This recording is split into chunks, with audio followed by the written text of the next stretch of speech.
continuando o culto ao Senhor, dando sequência à exposição do livro de Atos, Atos 14, do versículo de número 8 ao 18. Eu vou ler, os presentes acompanham a leitura do texto sagrado. Atos, capítulo 14, de 8 a 18. Diz assim: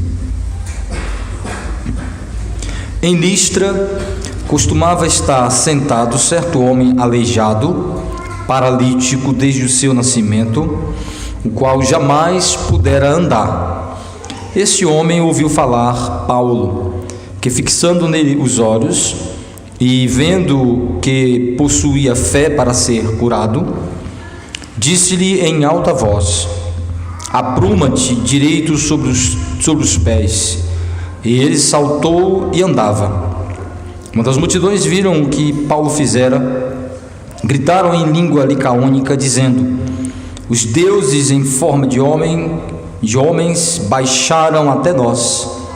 A Barnabé chamavam Júpiter e a Paulo Mercúrio, porque era este o principal portador da palavra. O sacerdote de Júpiter, cujo templo estava em frente à cidade, trazendo para junto das portas touros e grinaldas, queria sacrificar juntamente com as multidões. Porém, ouvindo isto, os apóstolos Barnabé e Paulo, rasgando as suas vestes, saltaram para o meio da multidão, clamando: Senhores, por que fazeis isto? Nós também somos homens como vós, sujeitos aos mesmos sentimentos, e vos anunciamos o Evangelho, para que destas coisas vãs vos convertais ao Deus vivo, que fez o céu, a terra, o mar e tudo o que neles há, o qual nas gerações passadas permitiu que todos os povos andassem nos seus próprios caminhos. Contudo, não se deixou ficar sem testemunho de si mesmo, fazendo o bem, dando-vos do céu chuvas e estações frutíferas, enchendo o vosso coração de fartura e de alegria. Dizendo isto, foi ainda com dificuldade que impediram as multidões de lhes oferecerem sacrifícios.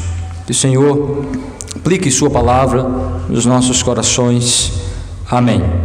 Ó Deus bendito, Senhor soberano Deus, Criador dos céus e da terra e tudo que neles existem, louvado seja o teu nome, Senhor, porque tu és o único a quem devemos adorar e servir, pois tu és o único Deus, o único que de fato e de verdade é digno de todo reconhecimento, de todo culto, de toda adoração, a quem servimos através de Jesus Cristo, nosso Salvador, que veio nos libertar de nossa ignorância, de nossa rebelião, de nossa natureza pecaminosa, de nossa corrupção, que nos mantinha afastados, distantes do Senhor e praticando toda sorte de imoralidade, de idolatria, de perversão, de rebeldia, de transgressão da tua lei.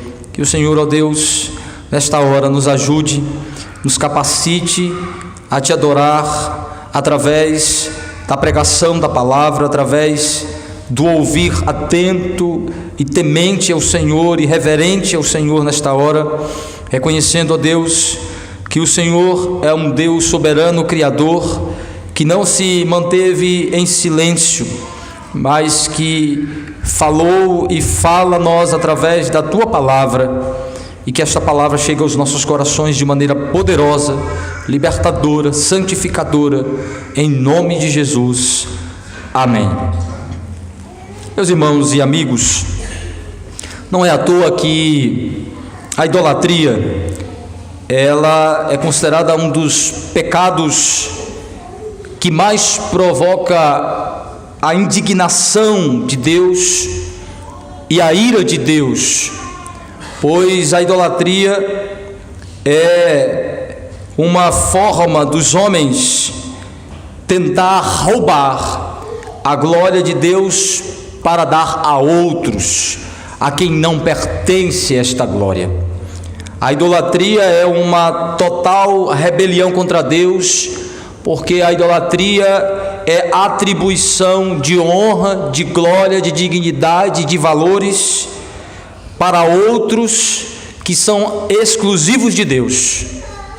Na idolatria, os homens endeusam homens, idolatram, criam ídolos a partir de objetos e coisas criadas.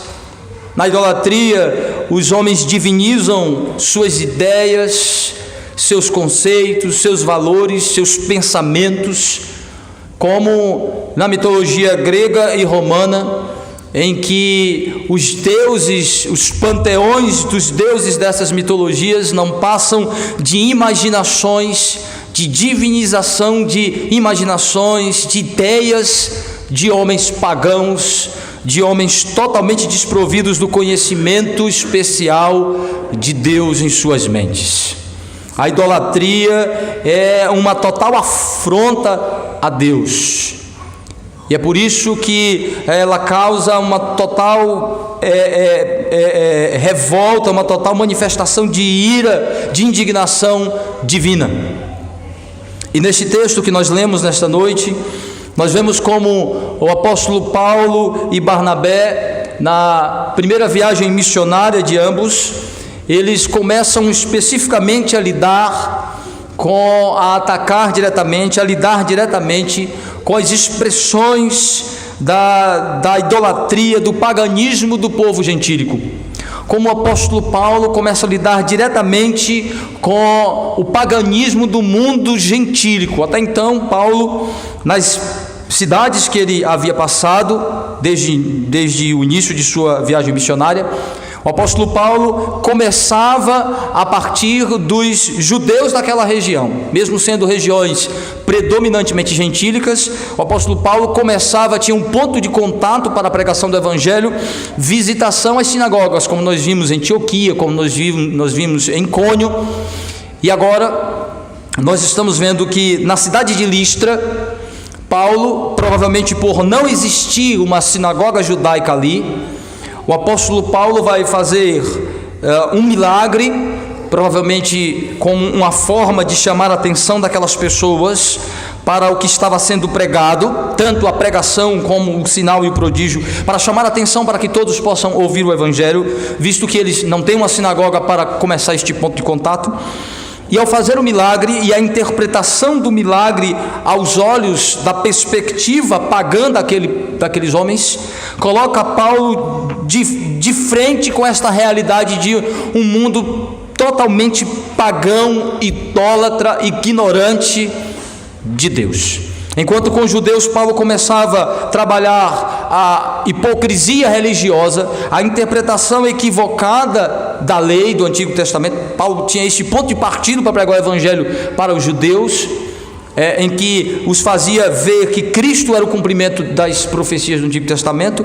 A maneira de Paulo agora trazer o evangelho com estes povos muda um pouco, porque o ponto de partida é exatamente lançar bases primárias do conhecimento de Deus para um povo totalmente sem qualquer conhecimento deste Deus e de sua revelação especial, que é a sua palavra.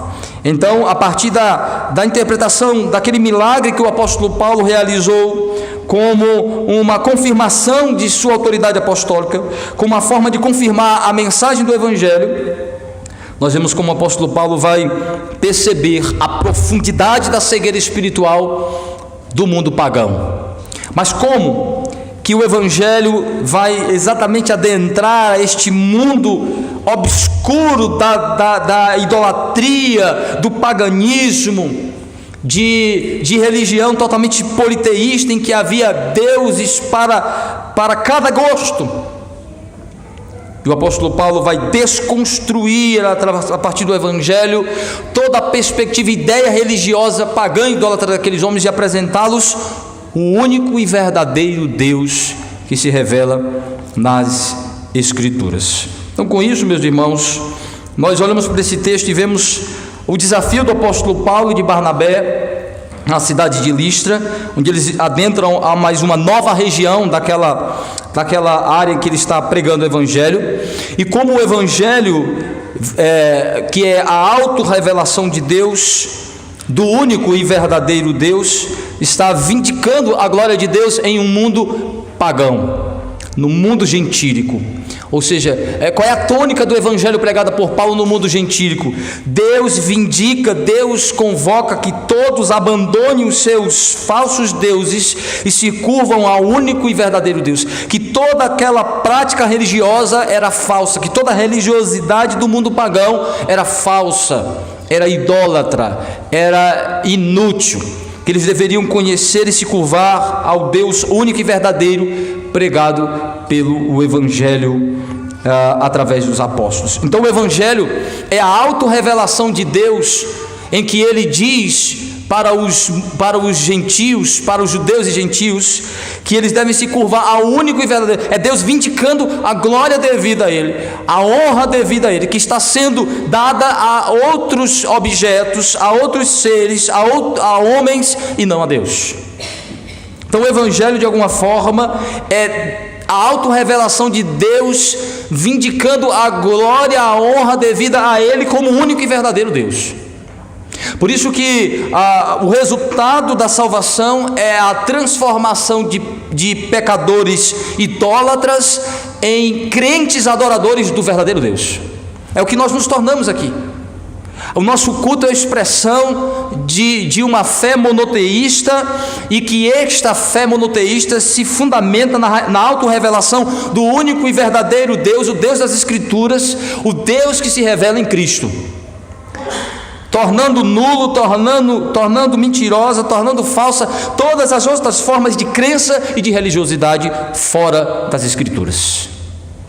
Então o Evangelho é a autorrevelação de Deus, em que ele vindica que todos glorifiquem apenas a ele como o único e verdadeiro Deus. É isso que o apóstolo Paulo faz na cidade de Listra e, por conseguinte, alcança o coração de alguns daqueles pagãos. Então o texto, meus irmãos, nos mostra o seguinte, que a primeira coisa que o apóstolo Paulo faz com a pregação deste evangelho, que é a autorrevelação do Deus único e verdadeiro, vindicando que os homens pagãos abandonem os seus ídolos e se curvem a Deus, é de que, primeira coisa, o evangelho mostra que a idolatria é um dos grandes sinais da depravação total dos homens caídos. A idolatria é um dos principais elementos de que o homem está totalmente depravado, de que o pecado o atingiu. A partir da queda, a partir do que aconteceu no Éden, os homens passaram a constituir substitutos de Deus nas suas vidas. O sol, a lua, a natureza de um modo geral, o homem, suas próprias ideias. O homem continuou sendo um ser religioso, só que sua religião passou a se expressar de maneira idólatra, pagã. Exatamente, enquanto que os homens dizem que a religiosidade é o ponto comum da bondade humana, ou seja, que o fato de cada homem ter a sua religião significa que nós estamos buscando a mesma coisa, que na realidade são formas diferentes de expressar a mesma coisa, a Bíblia vai dizer exatamente o contrário, que essa uniformidade religiosa natural dos homens não é sinal de que eles são bons e estão em procura da mesma verdade, da mesma coisa. Significa, pelo contrário, que eles se tornaram todos maus, ignorantes, idólatras e pagãos. É exatamente o sinal de uma uniformidade contrária ao que os homens acreditam. É exatamente a expressão do quanto o homem se tornou religiosamente depravado, praticando uma religião cega, ignorante, e que é uma tentativa de roubar a glória do verdadeiro Deus. O Evangelho mostra que os homens permanecem religiosos, mas praticando uma religiosidade torta, desviada do verdadeiro Deus, do verdadeiro propósito para o qual foram criados como seres religiosos, para adorar ao único Deus verdadeiro, o seu Criador. Então o texto mostra exatamente isso, quando Paulo e Barnabé realizam aquele milagre. Vejam a partir do versículo 8 até o versículo 13, o texto diz assim: em Listra, costumava estar sentado certo homem aleijado, paralítico desde nascimento, o qual jamais pudera andar. Esse homem ouviu falar Paulo, que fixando nele os olhos e vendo que possuía fé para ser curado, disse-lhe em alta voz: apruma-te direito sobre os pés. Ele saltou e andava. Primeiro, parece que Lucas tem a intenção de fazer um paralelo entre Paulo e Pedro como apóstolos. Como Pedro curou aquele homem diante do templo judeu, aquele aleijado, aquele coxo de nascença, tem informações bem semelhantes. Também diz que aquele homem tinha uma fé em Cristo. O texto diz que Pedro também fixou o olhar naquele homem. Todos sabiam que ele era um coxo de nascença, um aleijado de nascença, para mostrar a profundidade do mal, a profundidade da mazela, mas também a profundidade e a grandeza do milagre. Há um paralelo aí de alguma forma entre o que Lucas faz entre Pedro e Paulo, como forma de mostrar a autoridade apostólica semelhante. Então ele diz que Paulo, então, olhando para aquele homem, dá uma palavra de ordem, realizando então a autoridade apostólica, exercendo a autoridade apostólica, curando aquele homem. Então o texto indica o seguinte, que Paulo não vai a uma sinagoga, procura então uma região mais central na cidade e encontra esse homem. O texto não diz aonde ele está, só diz que ele era reconhecido como um aleijado de nascença. Então o texto também não diz que ele pedia esmolas, mas o texto diz que ele é conhecido. Provavelmente ele tinha um lugar estratégico onde ele passava o dia por ser aleijado, né? Não diz que ele era pobre e nem que ele mendigava, que ele pedia esmolas, mas diz que ele era um homem que se sentava em lugar público, onde as pessoas sabiam onde ele ficava, sabia sua história, que ele era um homem aleijado de nascença. E então este homem ouve Paulo pregar. O texto indica que Paulo está pregando de maneira pública, provavelmente Paulo se posiciona em um lugar público, em um lugar estratégico na cidade, e começa a chamar a atenção das pessoas, e uma dessas pessoas é este homem aleijado. Ele está pregando e alcançando também aquele homem. O texto indica então que o que Paulo está dizendo é a pregação do evangelho, porque quando Paulo vai explicar o que ocorreu, ele vai dizer para aquelas pessoas que ele estava pregando o evangelho para elas. Quando ele vai dizer, por exemplo, a partir do versículo 14, quando Paulo vai explicar que aquelas pessoas não poderiam cultuá-los, não poderiam adorá-los, não poderiam reverenciá-los como seres divinos, porque eles estavam ali para pregar o evangelho. O que eles estavam fazendo é pregando o evangelho. Então a pregação, como a gente já sabe que a pregação do evangelho apostólica é o conteúdo sobre quem é Jesus Cristo, que ele fez. Então Paulo estava inicialmente falando a respeito de Cristo, que ele estava ali para anunciar a Jesus, que foi prometido aos judeus, que veio com um cumprimento de promessa, morreu, ressuscitou, que os homens deveriam se curvar diante dele, crer, confessá-lo como Senhor. Então Paulo estava pregando o evangelho. E o texto diz então que este aleijado foi então confrontado com Paulo. Paulo ouviu e se aproximou dele, e diz o texto que ele ouviu e atentou para aquilo que Paulo estava dizendo. O texto diz: este homem, ouvindo falar Paulo, ou seja, ouvindo a pregação de Paulo, atento à pregação de Paulo, Paulo se dirige até ele e, vendo que ele possuía fé para ser curado, disse em alta voz: apruma-te direito sobre os teus pés. E ele saltou e andava. Então Paulo ordenou que ele ficasse curado, e este homem imediatamente foi curado. Queremos explicar uma coisa importante nesse texto.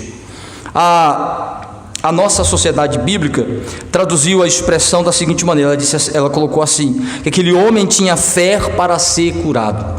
Essa tradução ela não é boa, porque ela não corresponde à realidade do termo grego e traz uma confusão muito grande. Os pentecostais gostam desse texto para dizer que muitas pessoas não são curadas na igreja, não recebem alguns dons porque não creem. Que a falta de fé, que existe um tipo de crença chamado fé para ser curado, que você precisa, para você ser curado nesses lugares onde você acredita que tem dons de cura, você precisa acreditar no milagre. Daí teve um período que a Igreja Universal tinha o seguinte slogan: você acredita em milagres? você crê em milagres, eles acreditam que para você ser curado, você precisa acreditar não só em Deus, você precisa acreditar em milagres. É por isso que presbiteriano, calvinista, não faz muito milagres sobrenaturais, não tem esses cultos de milagre, porque eles não acreditam, segundo eles, não acreditam em milagres. Não é? Como nós falamos pela manhã, acreditamos no milagre de Deus como resposta de oração de cada crente segundo a providência de Deus, mas dons de cura, homens que tenham dom de curar como Paulo, não cremos. Mas eles então, muitas vezes eles usam esse texto para dizer que existe um tipo de fé chamada fé para curar, que Paulo só curou aquele paralítico porque ele tinha uma fé na cura, ele acreditava que poderia ser curado e que Paulo poderia curá-lo. Isso é totalmente equivocado, porque a tradução está equivocada. Infelizmente a sociedade bíblica traz essa confusão, porque a expressão grega, a tradução melhor seria: ele tinha fé para ser salvo e não para ser curado. A expressão pistin tu sotenai, ou seja, sotenai é um derivado de soteria, que é salvação. Então a expressão grega, a tradução literal é: Paulo viu que ele tinha fé para ser salvo, ou seja, ele tinha fé em Jesus Cristo. O Evangelho produziu fé nele. Paulo está sob a orientação do Espírito Santo, está sob a revelação direta do Espírito Santo. Então Paulo percebeu que aquele homem, e é provável que ele também tenha dito alguma coisa que Lucas não tenha registrado, que aquele homem havia sido alcançado pela fé salvadora, que aquele homem cria em Jesus Cristo. E Paulo então aproveita aquele homem crente e cura a sua enfermidade como uma confirmação da palavra, mas também como uma forma de chamar a atenção das pessoas para que elas também ouçam aquele evangelho. Nós não acreditamos que para ser curado precisa necessariamente crer. Jesus curou 10 leprosos, um só voltou, demonstrou que era convertido, o resto era tudo ímpio.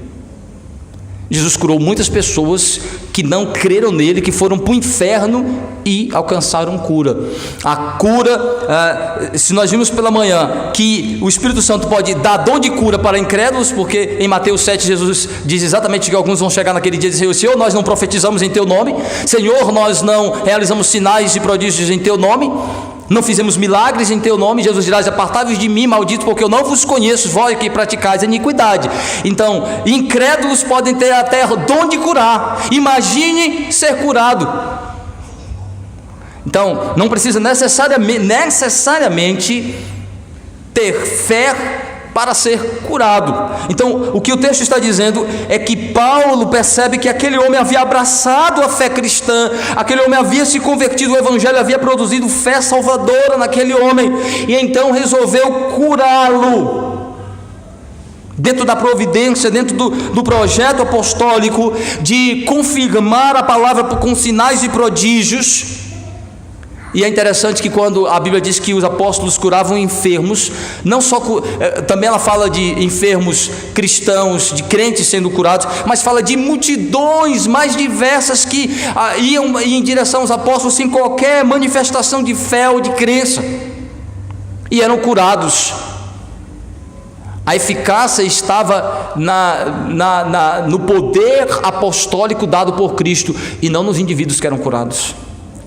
Não havia uma seleção de quem cria ou de quem não cria, é de quem o Senhor queria curar, dentro do itinerário e do projeto do Senhor. Como hoje, meus irmãos, nós vemos pessoas que de fato experimentam algum tipo de cura, de milagre divino, e são idólatras, e atribuem isso a Maria, a José, a Antônio, atribui a outros seres e não a Deus. E muitas vezes nós percebemos que se eles foram alcançados por alguma dádiva, veio de Deus, e atribuem isso a ídolos, a falsos deuses.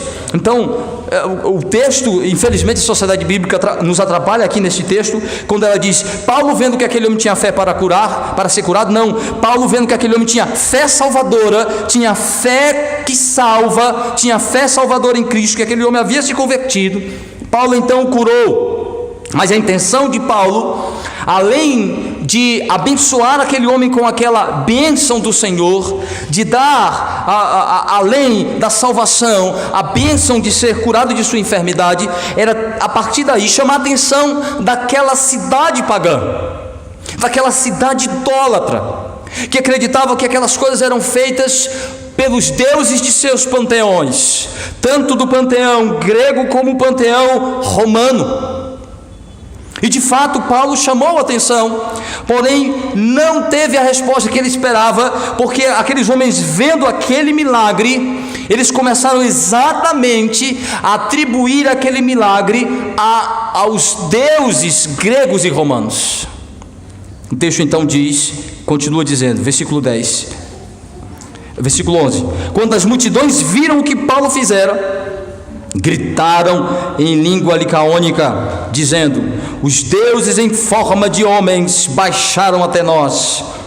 A Barnabé chamavam Júpiter e a Paulo Mercúrio, porque era este o principal portador da palavra. O sacerdote de Júpiter, cujo templo estava em frente da cidade, trazendo para junto às portas touros e grinaldas, que iria sacrificar juntamente com as multidões.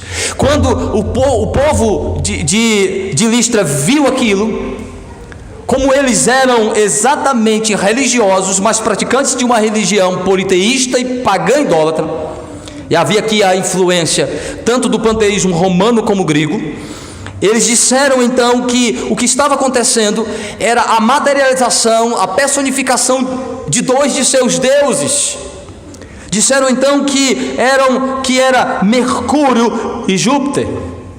Júpiter e Mercúrio eram os nomes latinos, era a versão grega dos deuses, a versão romana dos deuses gregos, Hermes e o próprio Zeus, o deus dos deuses.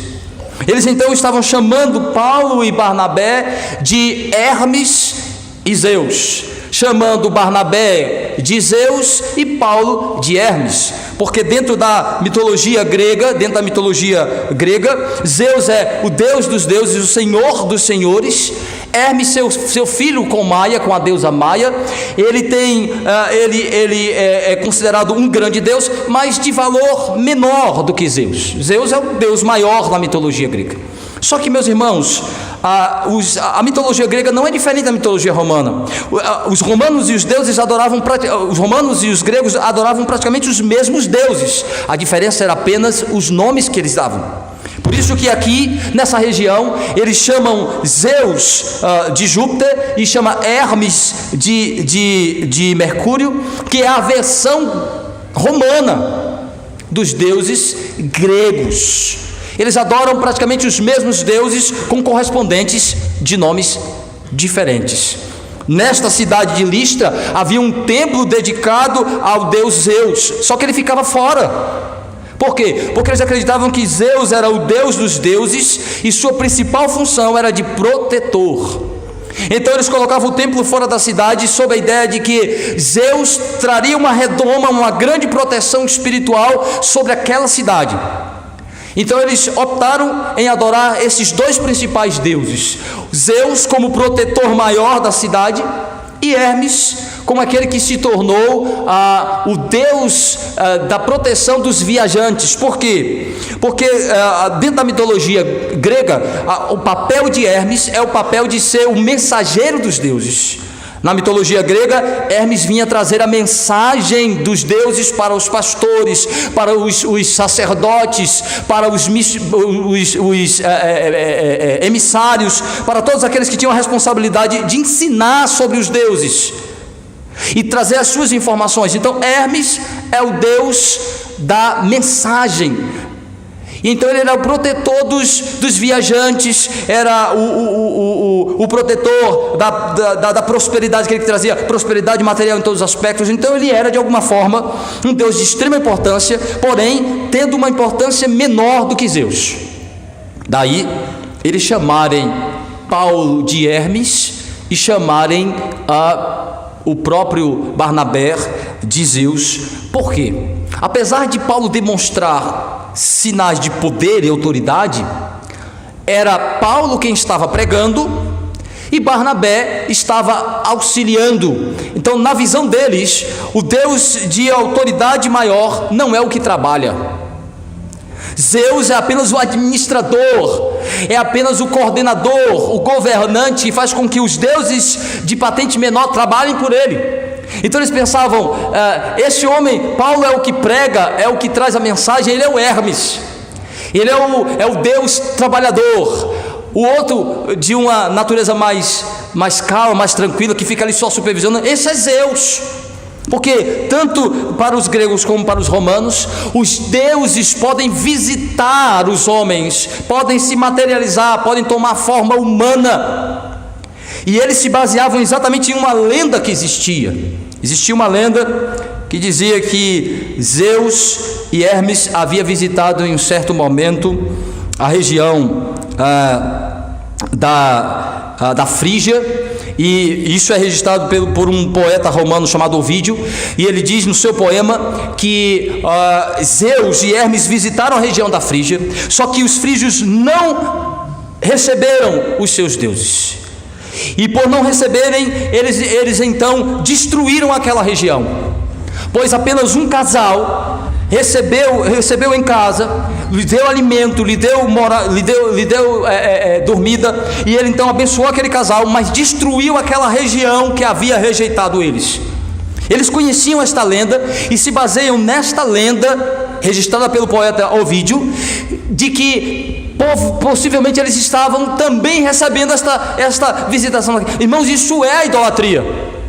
É isso que a idolatria faz com que peguemos a realidade, fatos, eventos, situações reais, e a interpretemos totalmente sob uma perspectiva de uma religiosidade cega, obscura, mística, supersticiosa, cheia de superstição. É o que esses homens fazem com a sua idolatria. Interpreta aquele evento que era a manifestação do poder de Deus, que era sinal do milagre de Cristo por meio do seu apóstolo, e diz que ali é sinal de que Zeus e Hermes haviam se materializado e visitado aquele povo. Então o que ocorre é que Paulo e Barnabé não entenderam inicialmente o que estava acontecendo.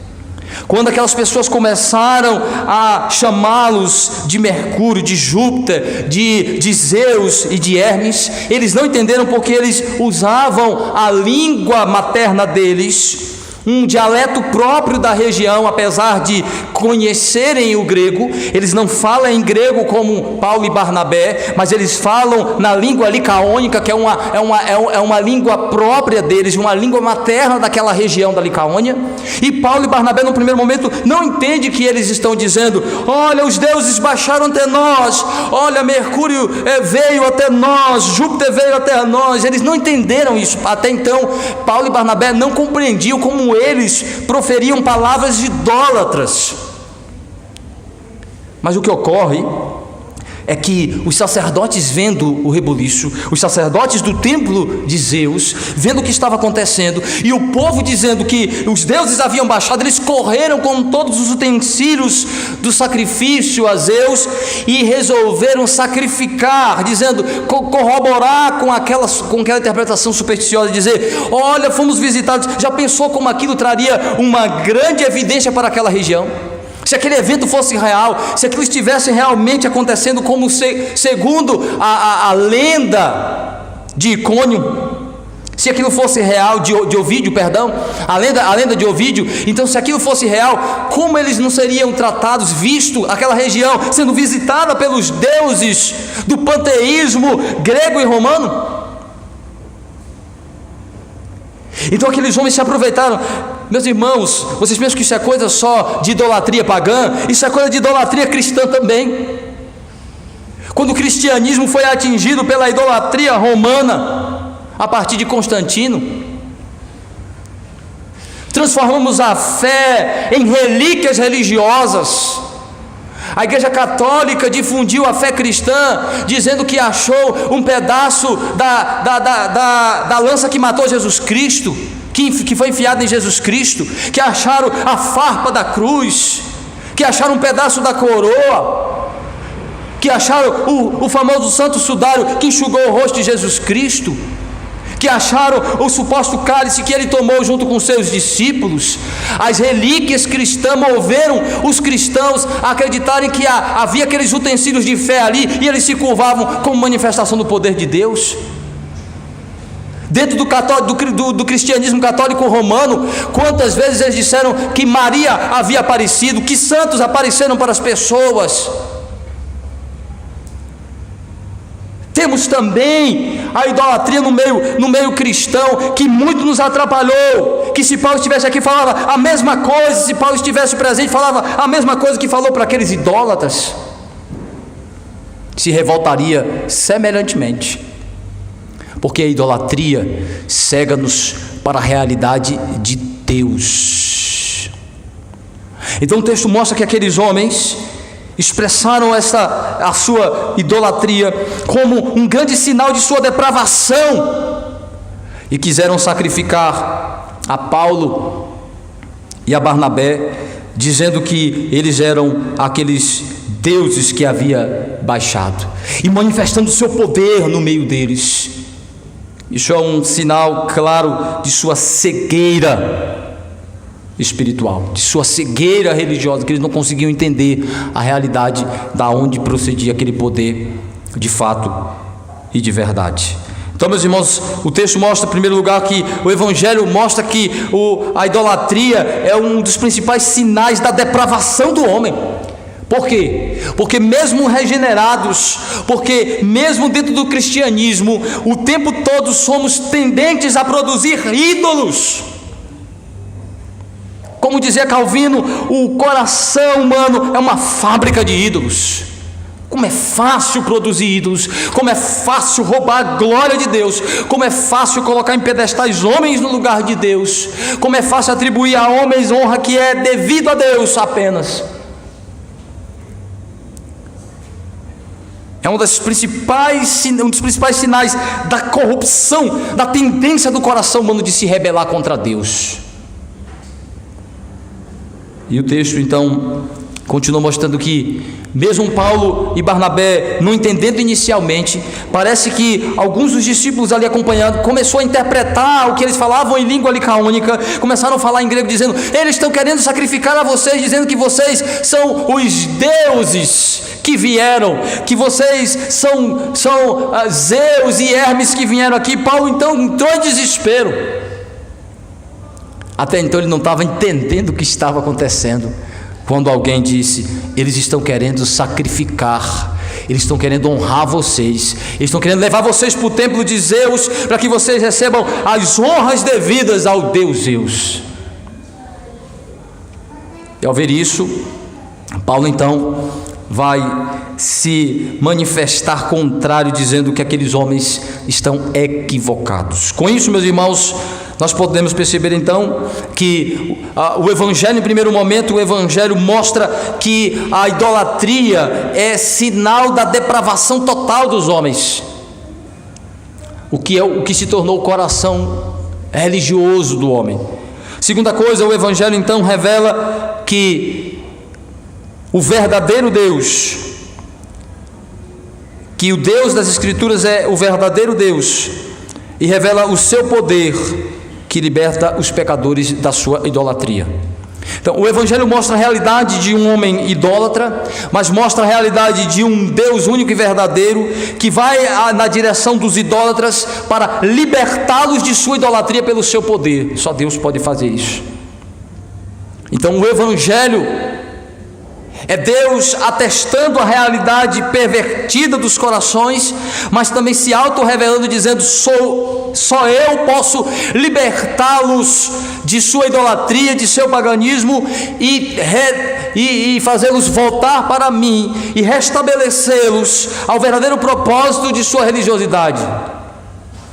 É isso que o Evangelho faz. O Evangelho denuncia a idolatria e convoca os homens para que se arrependam e que pelo poder de Deus sejam transformados em adoradores do único e verdadeiro Deus. Veja os versículos 14 e 15, o texto diz: porém, ouvindo isto, ou seja, alguém falou em grego para Paulo o que estava acontecendo. Porém, ouvindo isto, os apóstolos Barnabé e Paulo, rasgando as suas vestes, saltaram para o meio da multidão, clamando: senhores, por que fazeis isto? Nós também somos homens como vós, sujeitos aos mesmos sentimentos.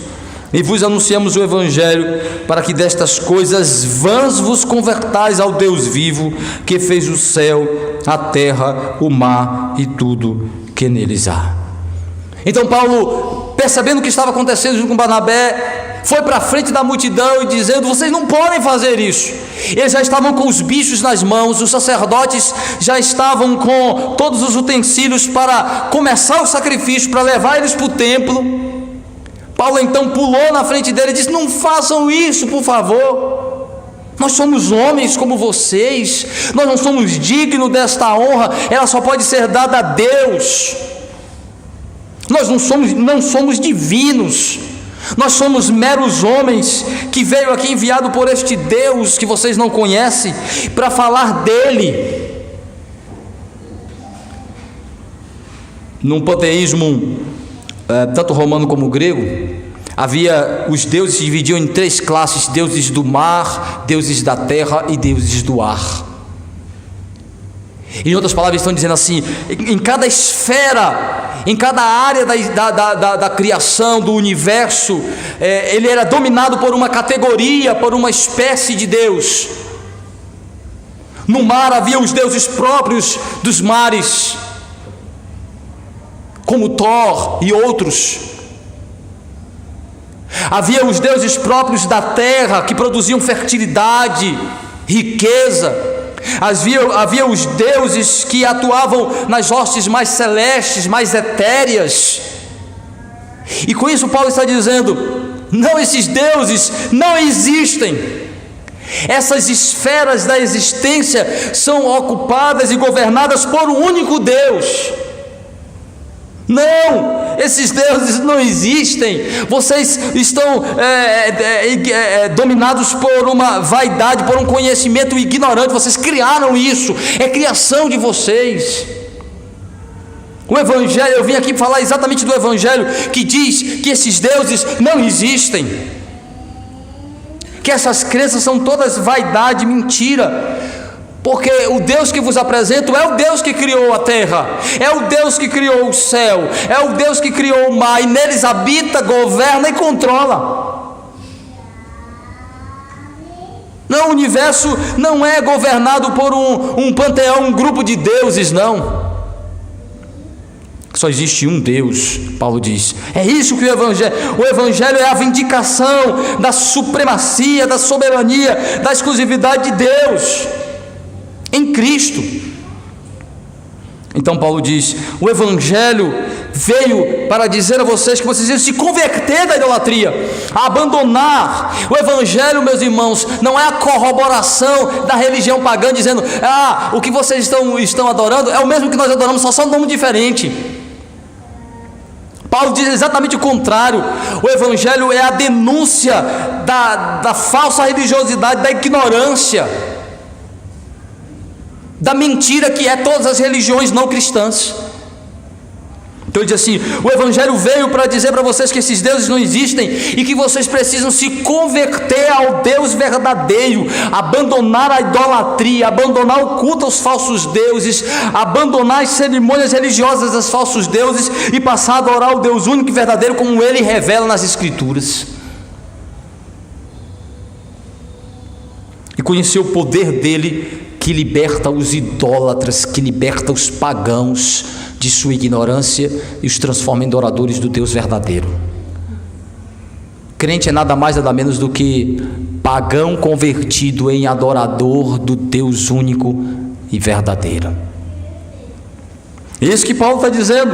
Ele diz: para vos converteres ao Deus vivo. Com isso ele está contrastando o Deus das Escrituras e os deuses materializados em ícones, em imagens de escultura inertes, que não servem para nada, que não tem vida neles mesmos, que não tem animação, que não tem poder. Diz assim: o Deus que vos prego é vivo, e não foi imaginado e criado pelos homens, é verdadeiro, porque é autoexistente, é poder nele mesmo, é vida nele mesmo, existência nele mesmo,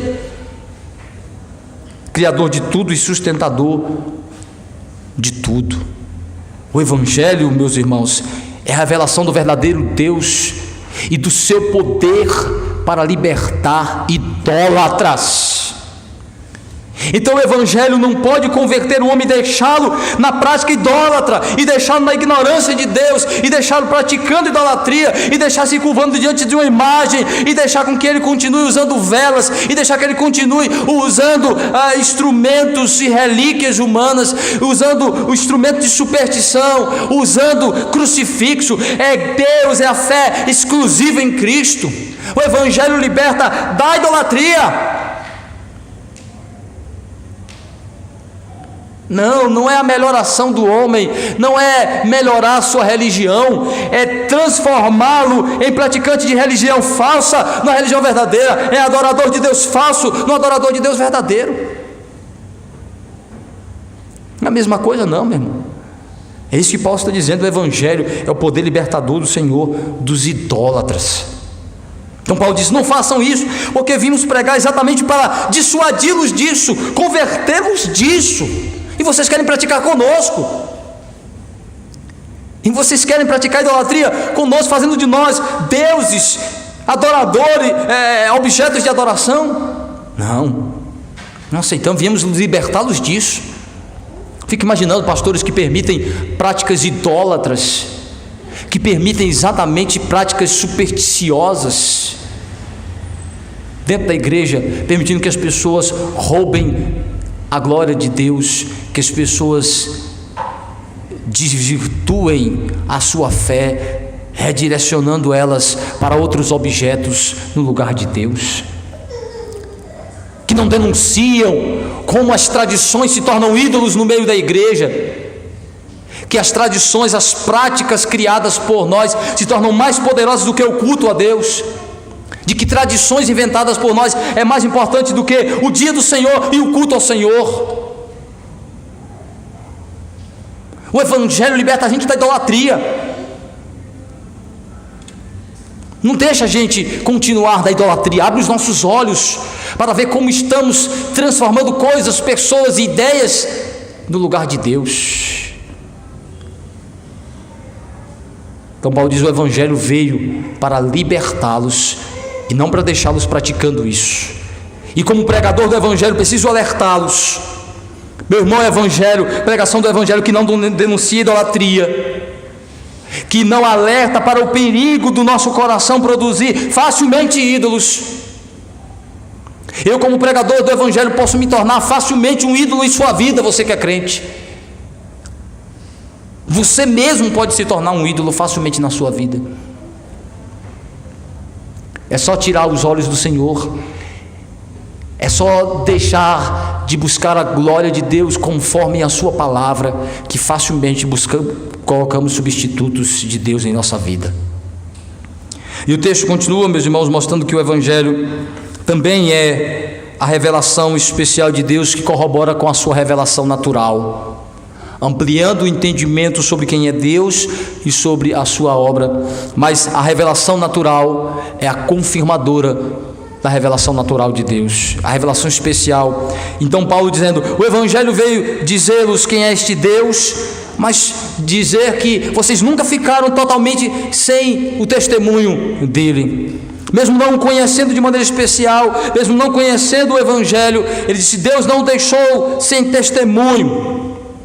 Veja, versículo 16, Paulo diz assim, o qual nas gerações passadas permitiu que todos os povos andassem nos seus próprios caminhos, contudo não se deixou ficar sem testemunho de si mesmo, fazendo bem, dando-vos dos céus chuvas, estações frutíferas, enchendo o vosso coração de fartura e de alegria. Dizendo isto, foi ainda com muita dificuldade que impediram que as multidões de oferecerem sacrifício. Paulo diz, o evangelho que vos pregamos a respeito de Deus corrobora com o testemunho da providência de Deus. Mesmo vocês não conhecendo o evangelho, mesmo vocês não conhecendo a lei, vocês dependiam deste Deus em uma provisão diária. Deus permitiu que vocês vivessem na ignorância, que vocês permitiu que vocês vivessem na prática da religiosidade pagã. É o que ele diz quando ele diz assim, vos entregou os seus caminhos, permitiu que vocês construíssem a sua religião falsa, Não significa que Deus não conhecia e não tinha controle, mas Deus permitiu que vocês se afundassem na idolatria, no paganismo, pois essa era a realidade do mundo até a vinda de Cristo. Só em Israel havia revelação especial, fora de Israel era religião totalmente pagã, idólatra. Por isso do crescimento e da dominação da mitologia grega e romana no mundo antigo. Paulo disse: Deus até hoje deixou vocês viverem nesses caminhos aí, mas não significa que Ele não estava presente, não significa que Ele não estava dando sinais de sua existência, sua graça comum, sua providência que garantia a chuva que vocês atribuíam aos seus deuses, a prosperidade e a fertilidade da terra dando frutos, era Deus que estava fazendo isso. Paulo diz: sinais da sua presença providente. Ou seja, em outras palavras, Paulo está dizendo assim: Deus alimentava vocês, protegia vocês, dava vida a vocês, para vocês adorar seus deuses falsos, para vocês flertarem e adulterarem com falsos deuses. Deus bancava vocês. É como um marido que sustenta a sua esposa para ela gastar o dinheiro com os amantes, que trabalha, ele dá o dinheiro para ela curtir com os amantes, ou vice-versa. Paulo está dizendo assim: Deus vos dava todas essas providências, Deus vos dava tudo aquilo que os fazia feliz, porque mesmo no paganismo, mesmo na idolatria, vocês comiam, vocês bebiam, vocês prosperavam, tinham família, trabalhavam, se alegravam, tinham momentos de alegria, e tudo isso foi proporcionado por esse Deus. Não foi os deuses de vocês, não foi Zeus que deu isso a vocês, não foi Hermes, não foi nenhum desses deuses, era Deus mesmo. Porque Ele é o Criador de tudo, Ele é o sustentador de tudo. Em outras palavras, Paulo está dizendo assim: Deus deixava vocês roubar a glória dEle, mesmo dando a vocês dinheiro, vida, roupa, alimento, família, prosperidade, trabalho, todo dia. Até então, Paulo disse: Deus deixou vocês andar no caminho de vocês, não porque estava certo esse caminho, porque não tinha chegado a hora de Deus tratá-los na sua idolatria. E esse Deus que eu vos revelo agora, que eu vos mostro na sua auto-revelação e revelação especial, corrobora com os sinais que Ele sempre deu de sua existência, de sua bondade, de sua graça na provisão natural. O que agora vocês conhecem é o nome deste Deus, é a amplitude do entendimento sobre Ele, sua obra salvadora, é a ampliação do entendimento sobre este Deus que sempre testemunhou, que sempre deu sinais de sua graça. Mas vocês nunca o reconheceram, porque a religiosidade pagã de vocês não os fazia enxergar Deus. Então a religião, meus irmãos, é a revelação que corrobora. Então significa que não, a boa ciência não é contrária à fé. Pelo contrário, a boa ciência corrobora com a fé. Porque a boa ciência vai reconhecer os sinais que a Bíblia confirma como sendo de Deus na sua criação. A boa ciência coaduna, concorda com a Bíblia. Não há uma contradição entre fé e ciência. A verdadeira ciência é o homem atestando com o entendimento correto os sinais da providência do Deus que se revela nas Escrituras. É isso que Paulo está dizendo. Se vocês produzissem a boa ciência, vocês veriam que o que eu estou falando é algo que vocês já conheciam de alguma forma através dos sinais da providência natural. É corroboradora. A Escritura só dá o nome a este Deus que se manifesta todos os dias na sua providência natural. Os pagãos estão hoje dormindo, estão descansando, e quem os protege é Deus, quem os sustenta é Deus. Mas amanhã eles vão acordar e vão vociferar todo tipo de ofensa e blasfêmia contra Deus, mas dependendo totalmente dEle. Senão não podem viver, não podem existir. Por isso que no final das contas eles irão pagar por não dar glória a Deus, porque dependeram a vida toda de Deus. Então o Evangelho, meus irmãos, corrobora com a providência natural de Deus, com a graça comum de Deus. A boa ciência não contraria a fé, concorda com ela. E Paulo então mostra exatamente isso, como Deus em sua providência natural confirma cada dia a sua palavra, aquilo que está se auto-revelando nas suas escrituras. A escritura apenas amplia o entendimento, aprofunda o entendimento e mostra o conhecimento profundo a respeito de Deus e de sua obra. E com isso, meus irmãos, o Evangelho se revela a nós como o meio pelo qual Deus, de maneira especial, se revela e manifesta seu poder para libertar o coração do homem da idolatria. Se a gente se afastar da palavra, se a gente abandonar a palavra do Senhor, se afastar, facilmente cairemos na idolatria. Facilmente. Por isso que muitos cultos cristãos são idólatras, porque eles totalmente se afastaram da palavra de Deus, tiraram a palavra de Deus do seu centro e precisam substituí-lo por algum ídolo. Por isso que o nosso culto precisa ser bíblico, nossa vida precisa ser bíblica, nossa fé precisa ser bíblica, porque é a Bíblia que revela quem Deus é e como servi-lo, de maneira a lhe dar a glória devida todo o tempo.